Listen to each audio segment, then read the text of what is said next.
Bonjour ou bonsoir, selon l'heure à laquelle vous nous regardez. Je suis votre chroniqueur audio et animateur de podcast à l'ODJ Média.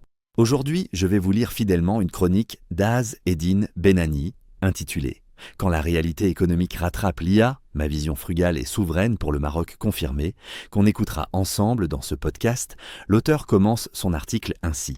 Depuis 2 ans, le monde court derrière un mirage technologique, celui d'une intelligence artificielle sans limite, capable de tout transformer, de tout accélérer, de remplacer le travail humain et même de définir l'avenir des nations. Des promesses, des levées de fonds, des mégasystèmes toujours plus coûteux et un discours global porté par la Silicon Valley qui, pendant un temps, a façonné l'imaginaire collectif. Mais voilà que les dirigeants, même des multinationales, IBM, Google, Nvidia, viennent de l'avouer. L'équation économique des modèles géants ne tient pas. Exactement ce que j'ai souligné depuis 2023 dans mes articles, mes tribunes et mes livres. L'heure n'est ni au triomphalisme, ni au « je l'avais dit », mais à la lucidité, car c'est précisément dans ce virage que se joue l'avenir de pays comme le Maroc et, plus largement, de l'Afrique. Le crash silencieux, quand la technique se heurte à l'économie. Depuis mes premiers écrits sur le paradoxe de la productivité appliquée à l'IA, j'ai rappelé une évidence économique que beaucoup ne voulaient pas entendre. L'IA n'est pas seulement une prouesse technologique,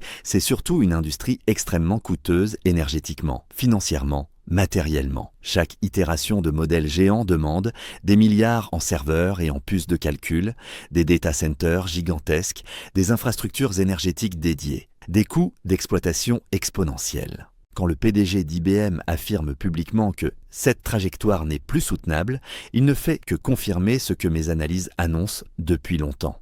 La croissance infinie des modèles est une impasse macroéconomique. Ce que j'ai écrit depuis 3 ans. Une IA frugale, locale et souveraine. Dans l'intelligence artificielle au Maroc, j'ai défendu une thèse simple et solide. Le Maroc n'a ni l'intérêt ni la capacité de courir derrière l'IA XXL. Son destin se joue dans une intelligence artificielle frugale, sobre, éthique et souveraine. Pourquoi le temps me donne raison, ce que j'appelais le crash silencieux de l'IA commence à se matérialiser. Les coûts y deviennent insoutenables même pour les géants. Les puces manquent, les infrastructures saturent, les États redoutent la dépendance stratégique. Les entreprises ne voient pas encore la productivité annoncée. Ma vision était en avance. Lucidité avant fascination, réalisme avant démesure, stratégie avant spectacle. Le Maroc, pays pilote de la sobriété intelligente. Le Maroc n'a pas besoin d'un méga data center au coût astronomique. Il a besoin d'un écosystème d'IA frugal, capable de traiter des données locales, entraîner des modèles hybrides et spécialisés, développer des solutions en santé, éducation, agriculture, justice, emploi, garantir la souveraineté informationnelle, réduire la fracture numérique.